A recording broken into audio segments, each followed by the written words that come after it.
Hi hello friends, welcome to Sugitrends. இன்றைக்கி பார்த்திங்கன்னா ரொம்ப சூப்பர்பான ஒரு ஹெல்த்தியான டிஷ்ஷோட ரெசிபி தான் உங்களுக்கு சொல்லிக் கொடுக்க போகிறேன். ஸோ அது பார்த்திங்கன்னா நமக்கு இப்போது வின்டர் நடந்து அப்படியே சம்மர் ஸ்டார்ட் ஆக போகுது.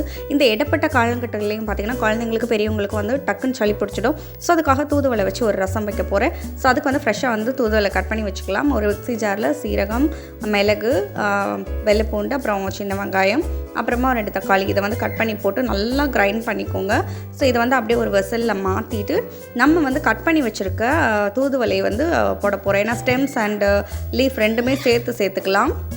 இப்போ நம்ம அரைச்சி வச்சுருக்கதை நம்ம ஸ்டெயின் பண்ணிக்க போகிறோம். ஏன்னா நம்ம அந்த ஸ்டெம்மில் பார்த்திங்கன்னா சின்ன சின்னதாக முள் இருக்கும். ஸோ அதெல்லாம் தொண்டையில் மாட்டிவிடும் இல்லையா. ஸோ அதனால் நான் கிரைண்ட் பண்ண தான் நான் ஸ்டெயின் பண்ணிக்கிறேன். ஸோ நல்லா நம்ம ரசத்துக்கு எவ்வளோ தண்ணி வேணுமோ அதையும் போட்டு நல்லா அதிலே போட்டு ட்ரைன் பண்ணி நம்ம ஸ்க்யூஸ் பண்ணி எடுத்தோன்னாலே தெரியும் நிறைய முள் அதில் இருக்கும், சக்கையாக இருக்கும். ஸோ அதனால் நம்ம ஸ்டெம்மோடையே போடலாம். ஸோ இப்போ ஸ்டெயின் பண்ணதில் சால்ட்டு சேர்த்துக்கிறேன். அதிலே டர்மரிக் பவுடர், மஞ்சத்தூடு சேர்த்துக்கிறேன். ஸோ நல்லா மிக்ஸ் பண்ணி விட்டுட்டு நம்ம இதை தாளிச்சிடலாம். ஸோ தாளிக்கிறதுக்கு நான் கடுகு, வெந்தயம் போட்டுக்கிறேன்.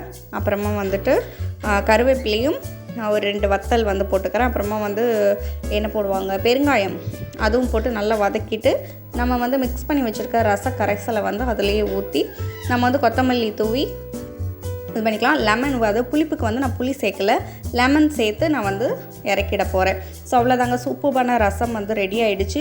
உங்களுக்கு இந்த ரெசிபி பிடிச்சிருந்தா லைக் பண்ணுங்கள், ஷேர் பண்ணுங்கள், மறக்காமல் சப்ஸ்கிரைப் பண்ணுங்கள். டேக் கேர், பாய்.